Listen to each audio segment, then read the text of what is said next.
मायबाप तुम्ही पाहत असाल की आमच्या माता भगिनी कधी रस्त्यावरती येत नाही, परंतु आज महिलाच असतो रस्त्यावरती यावं लागतंय. आज रस्त्यावर आम्ही घराचे आमचे काम सोडून लहानाले लेकरे बाळे सोडून आज आम्ही रस्त्यावर बसलो. लाडक्या बहिणीला सरकारने असं रस्त्यावर बसून दिलं नसतं. याची कळकळ वाटली असती. तुमच्या घराची जर रक्ताची बहीण असती तर असं रस्त्यावर बसून दिलं नसतं सरकारने. आणि आमच्या भावाची अशी आमच्या भावाला तडपडून दिलं नसतं सरकारने.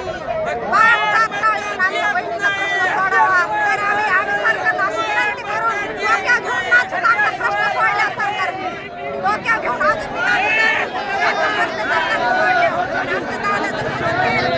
सरकारने ऐकायला पाहिजे.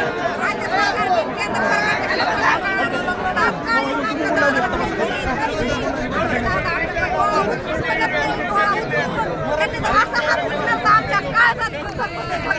असं वाटतं आता काय होईल आणि काय नाही असं वाटतंय आम्हाला. पण सरकार अजून कसं जागा होईना. एखाद्या देवातल्या मंदिरातल्या मूर्तीला जर आपण असं पाय ठेवून नमस्कार केला तर मूर्ती पावती मूर्ती, पण हे सरकार कसं पावाना, कसा पाषाणाला पाजर सुटाना. या सरकार साहेब, शिंदे सरकार साहेब, विनंती तुम्हाला आमच्या दादाचा प्रश्न तुम्ही सोडवा. आमच्या दादाचा प्रश्न सोडवा. मोदी सरकारने शिंदे सरकारने एक सही केली की सगळं सरकार इकडे तिकडे होत आहे. आपण पाहिलं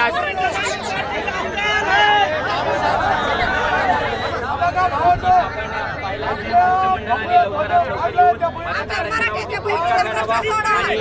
गरज